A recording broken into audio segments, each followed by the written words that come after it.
Y bueno, estoy muy contenta porque esta nueva jornada de charlas colocamos el nombre de Pelvic Talks, que estaremos hablando acerca de ciencia y testimonios del piso pélvico.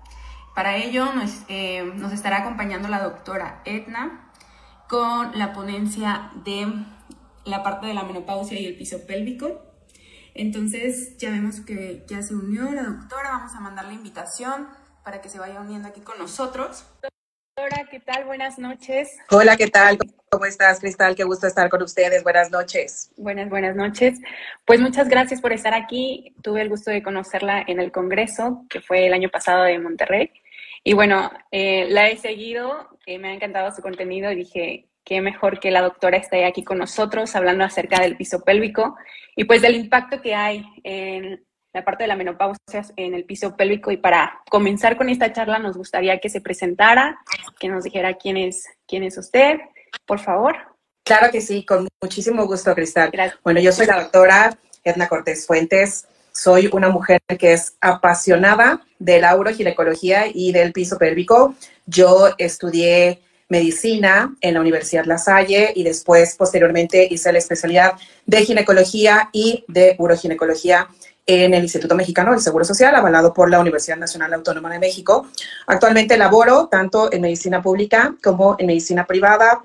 En el área pública soy la encargada del área de piso pélvico en esta institución y he tenido la fortuna de participar en la formación de médicos especialistas en esta área de piso pélvico pues desde hace más de 10 años. Mi interés en esta área empezó porque pues dentro de mis primeros años de práctica profesional me di cuenta de que todos los temas relacionados con el piso pélvico ocasionaban en las mujeres un impacto muy significativo sobre la calidad de vida. Y esto fue uno de los principales motivos que me motivó a empezar a estar en esta área mucho más específica. Muchas gracias, doctora. Pues igual me voy a presentar para las personas que a lo mejor son de su comunidad, que ya la siguen y que a lo mejor no me conocen. Creo que sería muy bueno empezar por presentarnos, ¿verdad? Entonces, bueno, yo soy Cristal Sarabia, fisioterapeuta, ya me formé hace muchos años en la Universidad Autónoma de Puebla. Hice mi posgrado internacionalmente en fisioterapia de uroginecología y sexualidad funcional en Brasil. Y bueno, ahora estoy dando consultas presenciales en la ciudad de Puebla y también realizo teleconsultas. Y acompaño tanto a hombres y mujeres en sus diferentes edades, tanto niñez como desde la niñez a la adultez, ya sea en problemas tanto urinarios, en problemas defecatorios, problemas de sexualidad. Y pues creo que aquí el trabajo multidisciplinario es muy importante, ¿no? El hecho de que podamos acercarnos con médicos, el poder hacer un trabajo en conjunto con fisioterapeutas. Y el tema que hoy vamos a abordar es el impacto de la menopausia en el piso pélvico, doctora. Así que nos gustaría iniciar con esta jornada de preguntas que ya mi comunidad ha hecho. Y pues creo que sería muy bueno comenzar con esto, de saber cómo puede una mujer saber que está entrando en la menopausia y qué factores podrían causar una menopausia prematura, doctora. Claro que sí, que está con mucho gusto. Bueno, para empezar, primero vamos a definir a qué le llamamos menopausia, ¿no?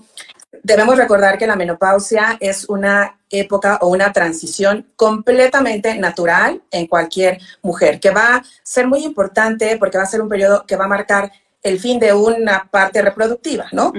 Las mujeres podemos comenzar a sospechar que estamos en esta etapa porque vamos a sentir o vamos a experimentar una serie de cambios, tanto en nuestro ciclo menstrual, que puede ser una de las primeras señales. Nuestros periodos pueden empezar a ser irregulares, se pueden saltar, podemos empezar a tenerlos con más frecuencia, etapas en las que de repente no se pueden presentar. Y extra, vamos a tener quizá muchos otros síntomas, como van a ser los famosos bochornos, que todas en algún momento hemos escuchado, inclusive algunas ya hemos experimentado, sudores nocturnos, cambios de humor, la vagina más seca, en ocasiones insomnio, también cambio en el estado, un estado de ánimo que está como muy irregular o muy fluctuante, muchos otros síntomas además relacionados con nuestra libido, la libido empieza a disminuir.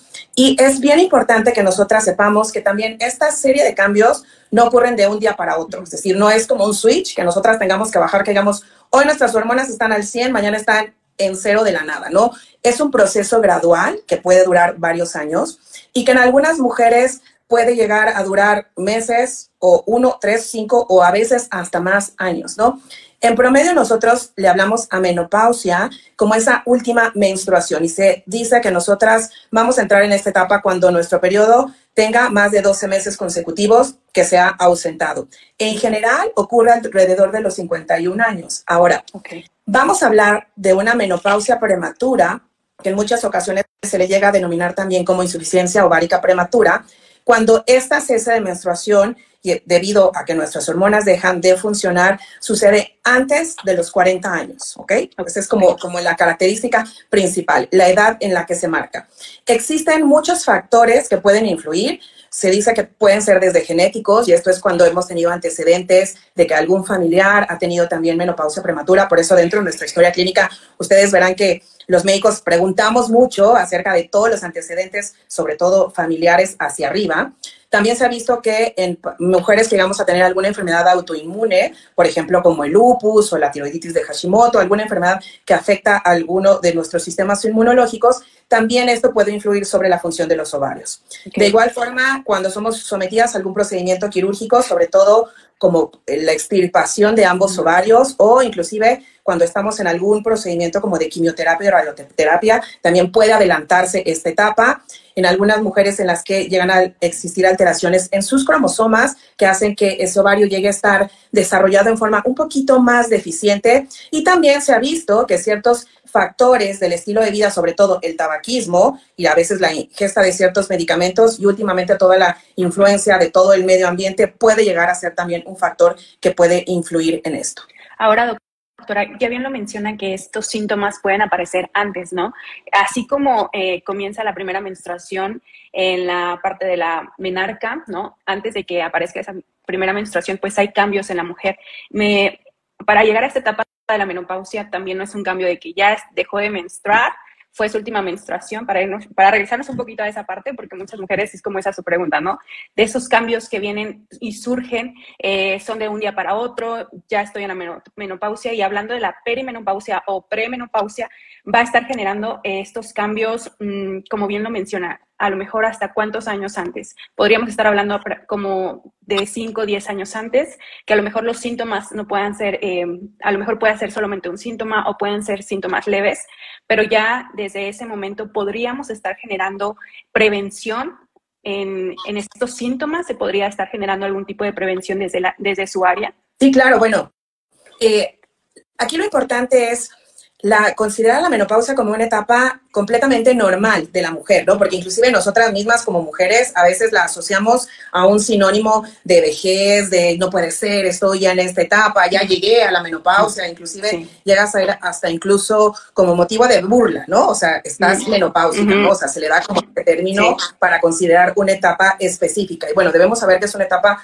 completamente normal por la que las mujeres atravesamos, que no podemos prevenir esa etapa, porque es como muy similar a cuando entramos a la pubertad. Yo te diría, pues la pubertad no la podemos prevenir, ¿no? Claro. O sea, obviamente es una etapa de transición completamente normal, pero lo que sí podemos prevenir son ciertos cambios que nosotras podemos, que no va a ser inevitable que tengamos, pero que podemos reforzar ciertas mejoras tanto en nuestra alimentación, en hábitos, en la dieta, en el ejercicio, para disminuir la severidad de muchos de los síntomas que podemos tener debido a esta transición de esta etapa, ¿ok? Entonces, la preparación, pues idealmente debe ser durante toda nuestra vida, ¿no? Porque mucho es como lo que cuidemos durante toda la etapa de nuestra juventud va a ayudar a que lleguemos a una etapa adulta mucho más sana. Entonces, yo diría que más que prevención de menopausia es prevenir o disminuir mucha de la severidad de los síntomas, ¿no? Y en este caso, sería... ¿Qué parte de estos síntomas tendría que ver con la parte muscular del piso pélvico y los síntomas del piso pélvico? O sea, ¿qué tiene que ver con la parte muscular del área del piso pélvico? Que aquí varias personas nos estarían preguntando, ¿no? ¿Qué es la parte del piso pélvico?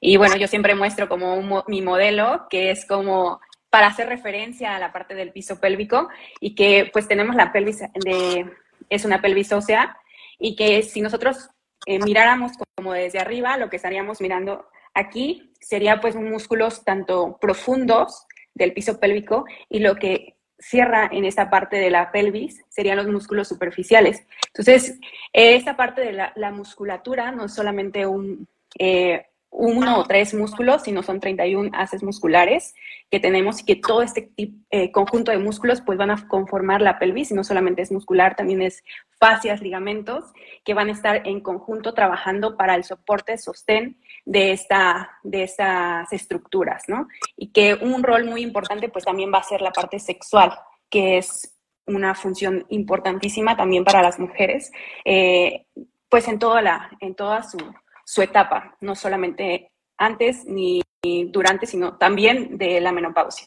¿Qué nos podría mencionar acerca de esta función desde su área? Claro, fíjate, esa pregunta que tienes es súper importante porque a veces no tenemos ni idea de cuál puede ser la relación del piso pélvico en esta etapa, ¿no? Ya habíamos dicho que la menopausia es una etapa de transición completamente normal en las mujeres y bueno, esta etapa es debido a que los niveles de nuestras hormonas, de los estrógenos específicamente, van a ir disminuyendo progresivamente. Ahora, es importante que nosotras recordemos que los estrógenos es una hormona que entre muchas de las cosas que nos ayudan, una de sus funciones es mantener la fuerza y la elasticidad de los tejidos, incluido en este caso los músculos, ¿no?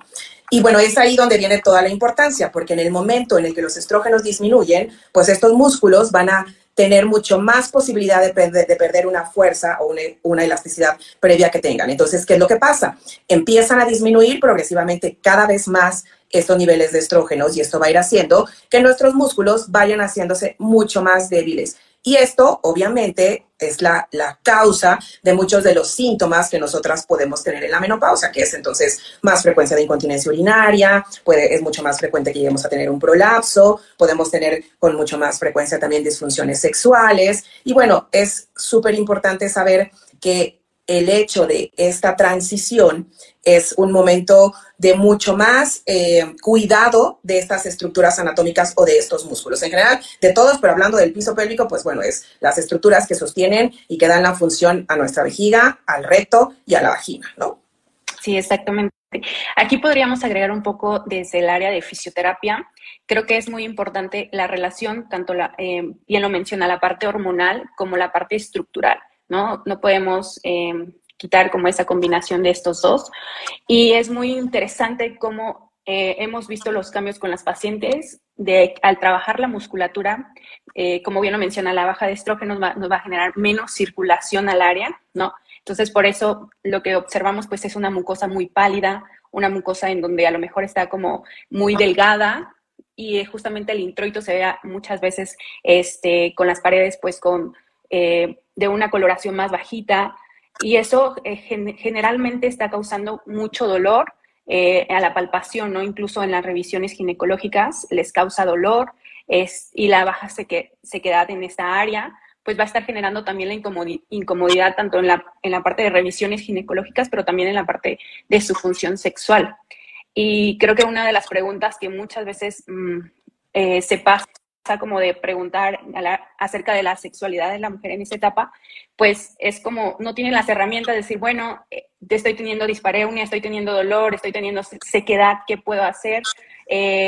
Y justamente con la parte del entrenamiento del área de piso pélvico, pues nos estamos ayudando para trabajar, porque una de las preguntas que estaba haciendo la comunidad era acerca de que si el tratamiento hormonal ayudaba a que tenga firmeza el piso pélvico. ¿Qué nos podría mencionar acerca de esto, doctora? Bueno, definitivamente sí. O sea, ¿por qué? Porque hemos hablado de que esta etapa de transición se caracteriza por la disminución de las hormonas. Entonces, una terapia hormonal, por supuesto, que puede ayudar a recuperar, en cierta forma, la firmeza del piso pélvico. Ahora, la terapia hormonal, hay diferentes opciones de terapia hormonal, que no toda es la misma, y eso es súper importante, porque también no todas las mujeres llegamos a ser candidatas al mismo tipo de terapia hormonal, ¿no? Entonces, una terapia hormonal sistémica, que se refiere a aquella que es tomada o inyectada o a través de la piel transdérmica,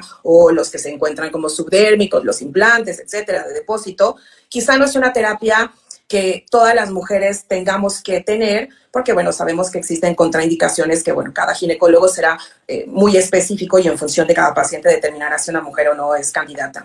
Pero la terapia hormonal vaginal que tiene la enorme característica y la gran ventaja de que es una terapia que no se absorbe, sino actúa solamente a nivel vaginal, ayuda importantemente a disminuir muchos de los síntomas que pueden estar relacionados a estos cambios que suceden en esta etapa.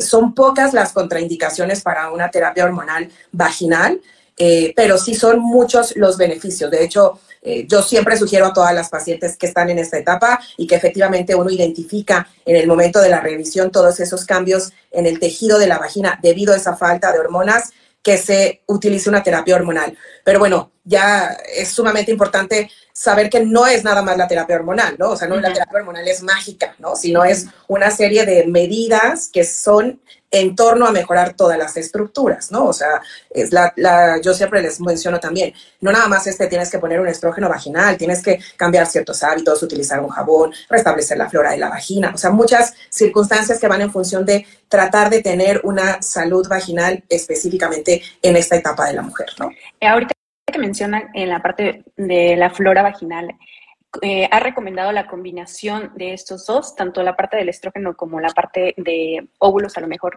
con mejorando la flora vaginal, o lo hace por tiempos, o cómo es. Sí, mira, esto es súper interesante porque muchas veces nosotras como mujeres no sabemos nada acerca de la importancia de la flora vaginal, y yo también siempre les comento a las pacientes, todo el mundo le encanta regenerar la flora intestinal y el probiótico y todo lo que tú quieras, pero nadie piensa en la flora vaginal, ¿no? Entonces, las mujeres tenemos una característica muy importante. Tenemos bacterias que forman la flora normal de la vagina, que son unas bacterias que se llaman lactobacilos. ¿Por qué son tan importantes estas bacterias? Porque estas bacterias son las que dan el equilibrio. Nos ayudan y nos previenen de infecciones urinarias, de infecciones vaginales, ayudan a restablecer las condiciones normales de la vagina, mantienen un pH ácido. Pero algo muy importante es que estas bacterias tienen o viven gracias a nuestra producción de estrógenos. Por lo tanto, cuando nosotras llegamos en la etapa de la menopausia, si no tenemos estrógenos y obviamente hemos utilizado tratamientos, sobre todo con antibióticos, jabones que no son adecuados, medidas de higiene diferentes, pues tendemos a disminuir esa flora bacteriana. Por lo tanto, deben ir juntas. O sea, si nosotros damos un estrógeno solo, las bacterias, si ya no existen en esta etapa, no van a salir solitas. Tenemos que regenerarlas. Y eventualmente, si nosotros cada cierto tiempo tenemos uso de antibiótico o modificamos el pH o lo que sea, tenemos que estarlas regenerando constantemente en conjunto con una terapia hormonal vaginal. Ok, y en su opinión, ¿cuál es el momento ideal para integrar la fisioterapia pélvica en el tratamiento? Ya sea después de finalizar el tratamiento uroginecológico o sería de manera conjunta. Fíjate que esta pregunta también es súper interesante. Yo te voy a decir que yo soy la principal admiradora de la fisioterapia del piso pélvico. O sea, para mí, todas ustedes las fisioterapeutas son como una gran admiración y para mí nosotros no pudiéramos trabajar sin ustedes. Así es como la principal parte, ¿no? Es una terapia que tiene beneficios impresionantes, ¿no? Y aquí lo más importante es, desde mi opinión, que esta terapia debe de ir en conjunto, o sea, no posterior, sino tenemos que trabajar siempre a la par. Porque eso en la experiencia que yo he tenido he visto que desde el punto de vista uroginecológico mejora la eficacia de los tratamientos uroginecológicos, definitivamente. O sea, si yo me voy de la mano con un fisioterapeuta, esto va a ayudar a que mi paciente tenga resolución de los síntomas mucho más rápido y en forma más efectiva. Segunda, va a ayudar a una paciente a saber cómo prevenir cualquier otro deterioro de la función del piso pélvico. Y además le va a ayudar a saber cómo manejar los síntomas. Tercero, también es bien importante porque ustedes nos ayudan un chorro a tratar de educar a las pacientes en muchas cosas que a veces no sabemos, ¿no? Las mujeres no sabemos cómo modificar ciertos hábitos, qué cantidad de líquidos tenemos que tomar. Entonces, esa es una de las razones también importantes. Cuarto, y esa vez se los dije ayer en Monterrey, porque a mí me encanta cómo esa terapia es tan individualizada y de tanto acercamiento hacia una mujer, porque al final es como yo te entiendo a ti en particular y comparto contigo pues la parte como más íntima que tengo, y entonces es una terapia súper cercana, y eso también ayuda a las pacientes a tener un soporte extra de motivación emocional, y bueno, para mí es una terapia que debe de ir a la par, no después, sino tenemos que trabajar definitivamente en conjunto. Ahora, doctora, ¿qué piensa acerca de que recomiendan los ejercicios del entrenamiento de piso pélvico, más conocidos como Kegel, ¿no? ¿cuál sería su opinión acerca de este tipo de entrenamiento? Mira, yo creo que aquí algo importante es saber que el entrenamiento de piso pélvico no solamente es ejercicio de Kegel, ¿ok? O sea, porque yo creo que es lo más conocido, sin embargo no es lo único, ¿no? O sea, y si uno va como más allá, un Kegel es pues una contracción de algunos músculos, pero eso no es lo que va a fortalecer por completo el piso pélvico. O sea, la fisioterapia o el fortalecimiento de los músculos va mucho más allá. Durante muchos años era la única forma de conocimiento de la fisioterapia, inclusive por nosotros, los médicos, ¿no? Y además mal hechos, porque además los enseñábamos mal, ¿no? O sea, hacíamos como aberraciones de corta el chorro de la orina y cuando estés orinando ejercita y cosas así que ahora sabemos que definitivamente no se deben hacer. Entonces, no es que sean malos, pero no es lo único que existe, ¿no? Entonces, eso debe ser como un mensaje súper claro. O sea, claro que funcionan, pero también funcionan cuando te los enseñan bien, ¿no? Porque a mí me ha pasado muchas veces que hay pacientes que me dicen, es que he hecho los ejercicios durante 6 meses y cuando las exploro y les digo, a ver, enséñame cómo los haces, ni siquiera los hacen, ¿no? Entonces, desde ahí no funcionan porque deben de ser enseñados en forma adecuada y además no es lo único que existe como terapia de fortalecimiento del piso pélvico. Bueno, y aquí quisiera agregar un poquito acerca de esta parte porque, como bien lo menciona, ¿no? Se inició como conocimiento que es Kegel, ¿no? O los ejercicios de Kegel. Pero así como ha evolucionado la medicina en cuanto a la tecnología, en cuanto a la parte de más tratamientos, también ha evolucionado la forma de cómo fortalecer, bueno, la forma de cómo entrenar funcionalmente nuestros músculos, porque no es solamente, como menciona, ¿no? Contrae, relaja, porque no todas las mujeres son candidatas para iniciar con esto.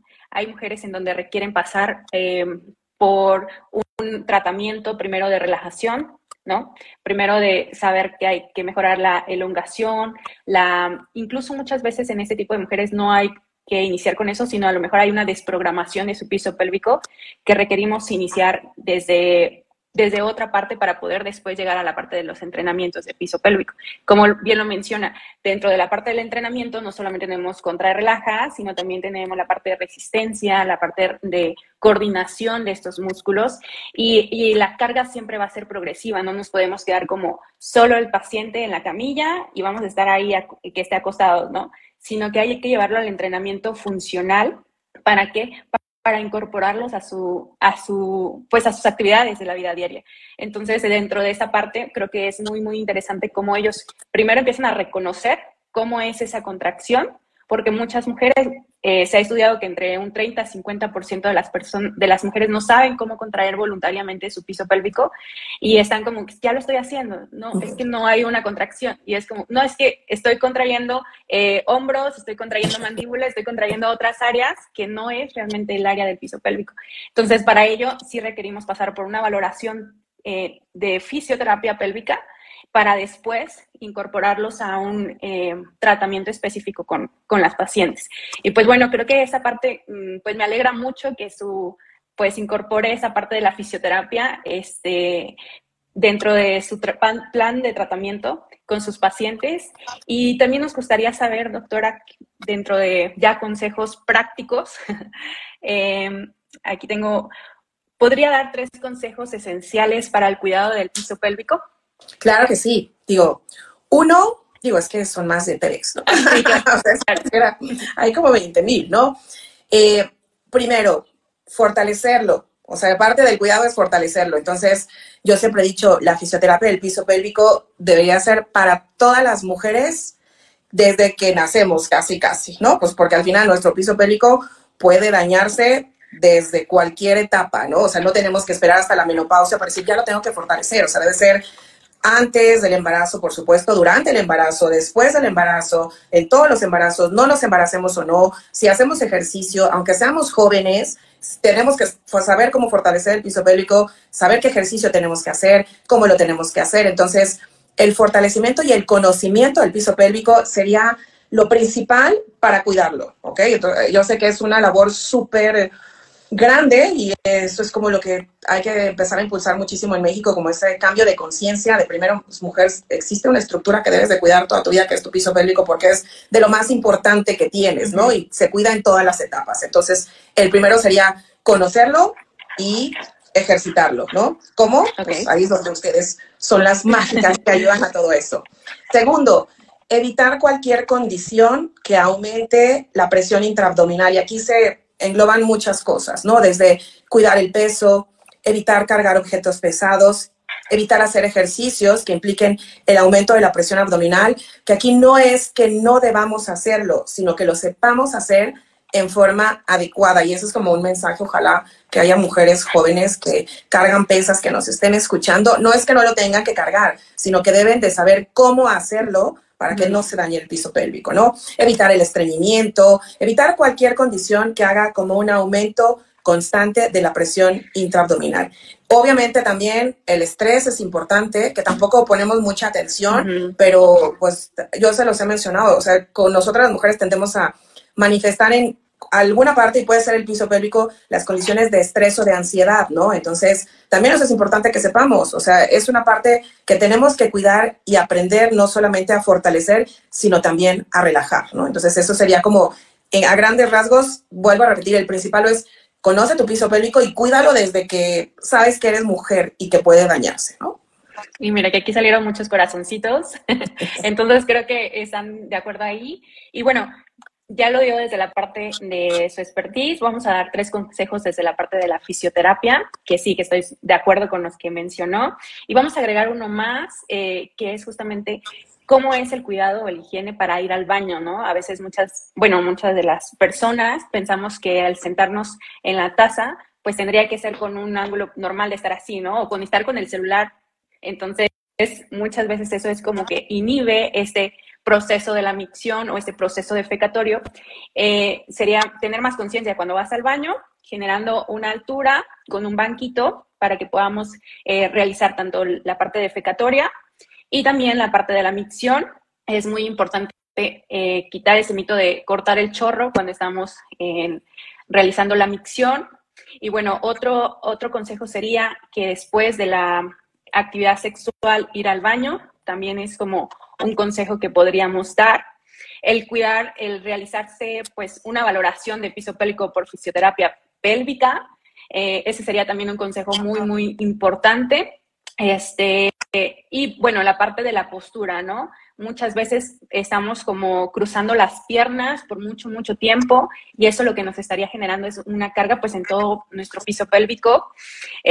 Cuidar el tipo de saber cómo está colocada nuestra pelvis, ¿no? Desde saber cómo podemos estar mejorando nuestra carga desde los pies, la parte de pelvis, la parte de hombros. Y si ya tenemos un tipo de entrenamiento que es de alta intensidad, pues también acudir a fisioterapia pélvica para poder saber si podamos iniciar con un tratamiento o para iniciar en prevención con ese tipo de atletas, ¿no? Sería como los consejos que podríamos dar. Y bueno, desde su perspectiva, doctora, ¿qué le gustaría ver en el desarrollo de la fisioterapia pélvica en México? Híjole, ojalá y mi deseo se cumpliera en realidad, ¿no? Pero bueno, okay. Te puedo decir que me da mucho gusto que la fisioterapia sea una especialidad que cada vez esté teniendo más reconocimiento en México, aunque me queda claro que hay un camino muy largo que todavía queda por avanzar y por seguir recorriendo, ¿no? A mí en especial me gustaría ver, uno, que pudiera cada vez haber más mujeres que tuvieran acceso a esta y que hubiera una cobertura mucho más amplia. Me he encontrado a veces con pacientes que me dicen, es que no sé dónde hay una fisioterapeuta, no sé con quién ir, no sé dónde están, ¿no? Y bueno, desafortunadamente en el área, por ejemplo, del sector salud público, pues no hay tantas áreas de fisioterapia. Entonces, creo que se debería hacer, o sea, no debería de haber un hospital de mujeres sin fisioterapeutas, así, de fácil y sencillo, público o privado, de como tú quieras hablarle, ¿no? O sea, ginecólogo con fisioterapeutas. Y la misma proporción de ginecólogos tendrá que haber de fisioterapeutas. Eso sería lo primero.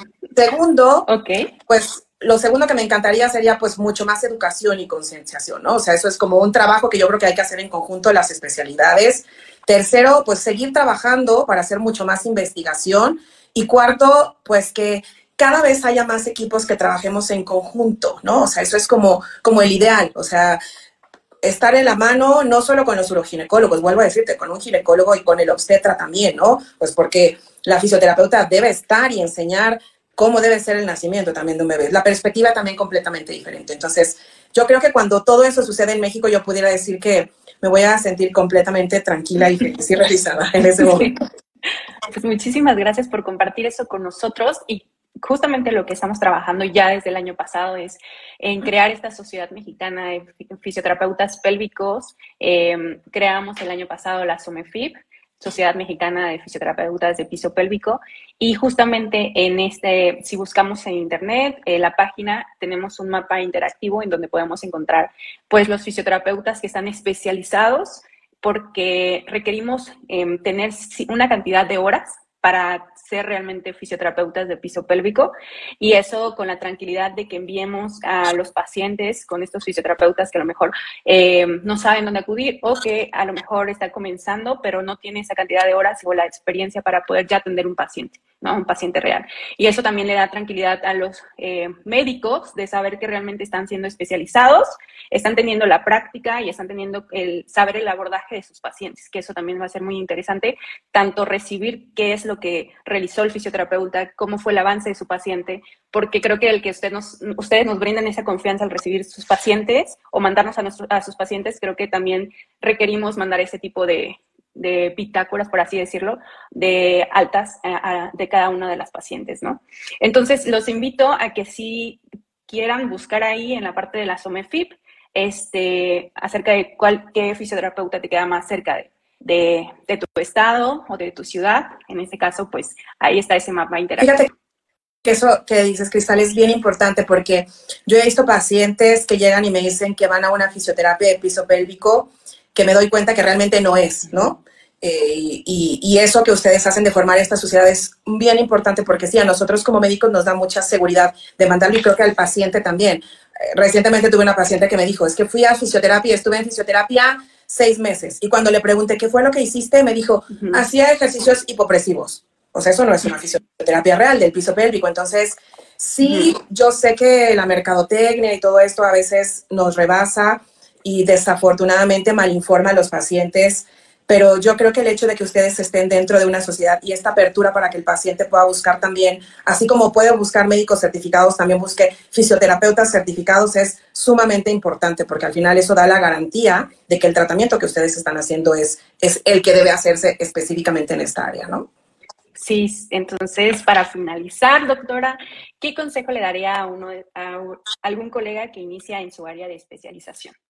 Me encantaría compartir algunos consejos con todos los médicos jóvenes que inician en esta área del piso pélvico. Primero, recordar que la educación nunca para, ¿no? O sea, los médicos y todos los que estamos dedicados al área de la salud, pues es una área en la cual estamos obligados a estar actualizándonos constantemente, a cambiar y aprender, ¿no? O sea, me queda claro que lo que yo he aprendido en los últimos años no es lo mismo que quizá aprendí hace 20 años que empecé mi formación y pues esto habla de que nosotros estamos obligados de saber qué es lo último para ofrecérselos obviamente a nuestros pacientes. Segundo, que traten de tener este enfoque integral, ¿no? O sea, integral me refiero a no ver a una mujer como una parte anatómica exclusivamente, sino verla como un ser humano y pues recordar que es una persona, tiene emociones, tiene muchos otros aspectos. Obviamente apoyarse de toda esta red de profesionales, o sea, yo les aconsejaría no trabajen solos, o sea, mucho de lo que garantiza el éxito en el tratamiento de los pacientes es rodearse de personas, médicos, un grupo multidisciplinario que garantice que va a tratar todos los problemas integrales de una paciente. Cuarto, pues obviamente recordemos que esta área en específica y nosotros como ginecólogos tenemos que ser muy empáticos y tener mucha paciencia y confianza de estos síntomas tan íntimos que además tenemos que cuidar. Pues hay que continuar la investigación en México y seguir creciendo y recordar que estamos en un país maravilloso en el cual hacemos muchas cosas muy bien y pues que tenemos que compartirlo y además transmitirlo a todos los demás, ¿no? Ok, pues creo que fueron muy importantes todos sus consejos aquí con la parte tanto del área de fisioterapia pélvica, que queremos ver un gran desarrollo y creo que estamos iniciando con buenos cimientos, acercándonos también como en la parte de sociedades y colegios, tanto de la parte de médicos y ahora ya formando una sociedad mexicana de fisioterapia de piso pélvico para trabajar en conjunto. Creo que eso pues estamos marcando, ¿no? Una gran diferencia con este trabajo en conjunto. Y no sé si nos quisiera mencionar algo más, doctora, acerca de este trabajo que hemos charlado, acerca de este tema. Pues sí, ya de hecho, hemos empezado a trabajar no solamente con ustedes, los fisioterapeutas, sino también con los urólogos y los coloproctólogos, porque al final es un área anatómica que comparte muchos órganos en común y creo que esto es lo que va a hacer que en México empecemos a hacer las cosas diferentes, ¿no? Yo cada vez que tengo oportunidad, además en cualquier foro de ginecología en general, de hecho hago como el anuncio ahora uno próximo que estaré en Zamora, Michoacán, y el próximo que es del Colegio Mexicano de Ginecobstetras, que es en el mes de julio. Estamos incluyendo ya temas de fisioterapia de piso pélvico, pero dado por ustedes, por los fisioterapeutas, ¿no? Que eso es importante también reconocer. La fisioterapia es de ustedes. Nosotros vamos de la mano de ustedes. Los uroginecólogos no damos fisioterapia y los ginecólogos tampoco damos fisioterapia. Eso es una licenciatura y es una formación exclusiva y aquí pues es el lugar y el momento para seguir trabajando en conjunto, ¿no? Y bueno, yo me siento la verdad muy afortunada de contar con ustedes y de saber que cada vez en México podemos hacer las cosas mucho mejor como debería de hacerse desde hace muchos años, ¿no? Muchísimas gracias, doctora. ¿Algún consejo más para las pacientes o mujeres que estén en esta etapa? Sí, yo creo que el consejo principal es si su médico no les dice algo relacionado con el piso pélvico, pregúntenselo ustedes, ¿no? O sea, a veces yo creo que nuestro principal estímulo como médicos para aprender un poco más, a veces es la misma pregunta de nuestros pacientes, ¿no? Afortunadamente ahora hay mucha forma, medios digitales en los cuales podemos seguir y podemos informarnos como mujeres. Siempre pregunten, estén informadas, cuídense, sigan todos los consejos. Y mi consejo sí sería, por lo menos una vez en la vida, visiten a una fisioterapeuta de piso pélvico, ¿no? Por lo menos para tener un diagnóstico y saber cómo están. O sea, así como hacemos un diagnóstico para saber cómo está la función de nuestro corazón, tendríamos que tener un diagnóstico para saber cómo está nuestro piso pélvico, ¿no? O sea, así de importante, ¿no? Muchas veces le restamos importancia porque no sabemos. Segunda, porque la afección del piso pélvico en ocasiones no condiciona, afortunadamente, una muerte, ¿no? O sea, no pone en riesgo nuestra vida, pero recordemos que la afección del piso pélvico sí ocasiona que disminuya nuestra calidad de vida, que eso es súper importante. Entonces, ¿cómo podemos cuidarlo? Primero sabiendo cómo está, ¿no? Entonces, hay que promover, así como check-up ginecológico, check-up del piso pélvico. Así. Esa sería mi recomendación, ¿no? Que sea parte de, ¿no? Exacto. Que sea una meta para este año. Que sea una meta para este año. Sí, o sea, no tienen que ir con un fisioterapeuta hasta que se sientan mal. O sea, por eso digo, la fisioterapia, todas las mujeres deberíamos ir por lo menos una vez en la vida. Vamos a hacer un live, lástima que no podemos hacer una exploración, pero voy a consulta con Cristal para que me haga mi check-up de cómo es, ¿no? O algo así. Exacto. O sea, todas, y digo, desde nosotras como mujeres ginecólogas, definitivamente tendríamos que hacerlo, ¿no? Sí, exactamente. Entonces, está la invitación para todas las mujeres que nos están viendo, que asistan a fisioterapia, que asistan a sus chequeos también anuales con uroginecología y con los expertos también del área de medicina y en conjunto con la área de fisioterapia pélvica, que acudan también con personas que estén realmente certificados con alguna especialidad que es en este caso el área de piso pélvico. Va a ser muy, muy importante para que estemos seguros, ¿no? De que la persona que está evaluando sepa cómo es una contracción, cómo es justamente la valoración específica del piso pélvico y de ahí partir, porque muchas veces me comentan en consulta, es que si ya me evaluó la ginecóloga o la urogine, ¿por qué voy a volver a que me evalúe el fisioterapeuta? Entonces, el fisioterapeuta pélvico. Es muy importante entender que la valoración del urogine con la valoración de fisioterapia pélvica es diferente, entonces, por eso es muy importante arrancar desde ahí, ¿no? Desde el área de la valoración para poderte guiar hacia tu plan de tratamiento, ¿cierto? Sí, cierto. Me preguntan aquí algo, si quieres contestamos una pregunta, si tenemos tiempo, Cristal. Preguntan, sí, claro. ¿El tener pérdidas pequeñas de orina al estornudar son por tener daño en el piso pélvico? Pues yo les diría, o sea, no es normal, primero, tener pérdidas de orina de ninguna forma, ¿ok? Ni goteos. Ni goteo, ni gotas, ni chorro grande, ni chorro chico, ni nada, ¿no? O sea, a veces lo normalizamos, lo cual no quiere decir que deba ser normal, ¿ok? Entonces, definitivamente sí, puede existir una alta probabilidad de que exista un daño al piso pélvico si hay fugas de orina, muy probablemente sí. Entonces, ¿qué hay que hacer? Acudir a una valoración, ¿no? Perfecto. Ahora vamos a la siguiente pregunta. ¿Con un prolapso avanzado es suficiente la terapia?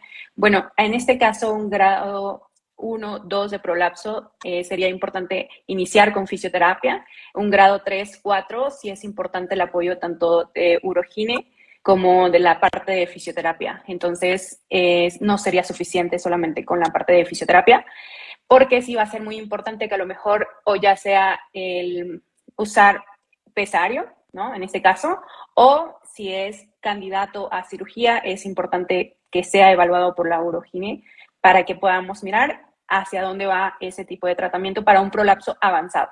Hemos tenido pacientes en consultorio que hemos tratado prolapsos grado 1, grado 2 y hemos tenido buenos resultados solo con la parte de fisioterapia pélvica. No sé qué nos pueda comentar, doctora. Sí, esto que mencionas es bien importante. Yo muchas veces les digo, no es que un tratamiento no funcione, sino es que la selección del tratamiento no fue adecuado, ¿no? O sea, eso es clave, ¿no? Me preguntan, por ejemplo, a mí, ¿funciona el láser, no? No es que no funcione, es que a lo mejor lo importante es seleccionar qué paciente es candidata, ¿no? En el caso del prolapso, un prolapso avanzado no es lo mismo. Un prolapso del compartimento anterior, uno es decir que sea la vejiga, uno de parte apical, es decir que sea el útero, una parte del recto, que sean los tres, que sean dos combinados, que la mujer haya tenido cirugía previa, que no haya tenido cirugía. O sea, hay una serie de combinaciones extras que tienen que evaluarse para poder decir si un tratamiento no es adecuado. Pero en general, en los prolapsos que son más avanzados, no todo o muchas veces existe más allá de un daño a los músculos del piso pélvico. Ya hay estructuras, sobre todo de sostén, ligamentos, que nosotros en la fisioterapia quizá no sea suficiente que podamos restablecer a una anatomía normal, ¿no? O sea, y no es que no funcione la fisioterapia, sino es que en cierto tipo de prolapso el resultado definitivamente no va a ser el que nosotros esperemos. Pero sí, una fisioterapia después de una cirugía o una fisioterapia previa, definitivamente sí, ¿no? O sea, no es que estén peleadas, pero a lo mejor no es la mejor alternativa, ¿no? Entonces, aquí nos dejaron otra pregunta, doctora. Dice, ¿ir frecuentemente a orinar es causado por problemas del piso pélvico, doctora? La frecuencia normal para orinar, en promedio, debe ser 7 veces en el día y como mucho una en la noche, ¿ok? La frecuencia urinaria puede estar influenciada por la cantidad de líquidos que tomamos, que puede ser una. Dos, el tipo de líquidos, porque hay alimentos que son irritantes vesicales que además aumentan la frecuencia urinaria, ¿ok? Tres, a veces inclusive hasta el control metabólico que nosotras tengamos, si somos diabéticas, si estamos descompensadas, también nos hace orinar. Entonces, no necesariamente orinar muchas veces es un problema del piso pélvico, ¿no? Pero sí puede ser un síntoma de que algo no esté funcionando bien, ¿ok? Entonces, es sumamente importante que cuando nosotras notamos que estamos orinando más veces de lo normal, sí tenemos que ir a una valoración. Definitivamente ahí nuestro médico tendrá que pedirnos un estudio que es un diario miccional, que es una maravilla para poder hacer y saber cómo funciona nuestra vejiga. Y en función de eso, el médico analizará si existe la posibilidad de que haya algún problema en el funcionamiento de la vejiga, en el piso pélvico, e inclusive ninguno de estos si sea algo metabólico, ¿no? Exactamente. Ahora, doctora, nos preguntan, gracias, ¿es lo mismo una ginecóloga que una uroginecóloga? No, o sea, sí y no. A ver, alguna vez hice como un post porque hay como un poco de confusión, ¿no? ¿Cuál es la diferencia entre un urólogo, un ginecólogo y un uroginecólogo? Un ginecólogo es un médico que se encarga de estudiar y de tratar todos los problemas relacionados a los órganos sexuales internos y externos en la mujer, ¿ok? Durante toda la etapa de la vida, es decir, algún problema en la vagina, en la vulva, en el útero, en las trompas, en los ovarios, desde la adolescencia hasta después de la menopausia.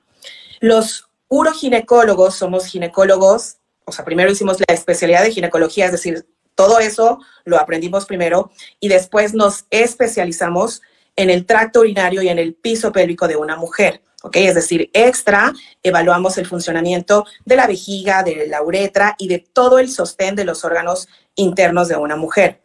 Un urólogo es un médico que estudia solamente el tracto urinario, ¿ok? Pero no los órganos genitales femeninos. Entonces, a veces es un poquito complicado porque dicen, bueno, yo tengo un problema de vejiga caída, ¿no? Tengo que ir con el urólogo. Pues realmente no, porque el urólogo ve el funcionamiento del tracto urinario, principalmente alto hacia el riñón, hacia los ureteros, hacia la uretra y también en la vejiga, pero no de sostén, ¿ok? Eso lo ve el uroginecólogo. Esa es como la diferencia o la gran diferencia, ¿no? Ok, perfecto, comienza. De hecho, voy a hacer un post de eso también. Y pues creo que sería, ya contestamos todas las preguntas, doctora. De antemano le agradezco su tiempo, le agradezco pues inaugurar estas charlas de Pelvic Talks acerca de ciencia y testimonios del piso pélvico. Pues creo que hemos contribuido muchísimo a quitar tabús, a resolver dudas aquí con las personas que se integraron a la charla y espero que pues la podamos tener de nuevo aquí en algún otro live, porque yo sé que varias personas estuvieron muy interesadas y pues agradecerle por su tiempo, doctora. Muchísimas gracias. No, muchísimas gracias, Cristal, a ti por promover esta difusión de conceptos y de informar a las mujeres, que creo que eso es lo más importante. O sea, entre más nos informemos entre nosotras y transmitamos estos conocimientos, pues vamos a ayudar a que cada vez tengamos una sociedad de mujeres más saludables del piso pélvico, que creo que ese es como el principal objetivo. Muchísimas gracias a ti por la invitación y bueno, gracias a todas las que se unieron a las preguntas. Gracias. Y ya saben que cualquier duda, pues estamos para ayudarles y para resolverlas en lo que podamos. Muchísimas gracias, doctora. Que pasen bonitas noches todos. Igualmente. Gracias. Bonita noche. Chao. Bye.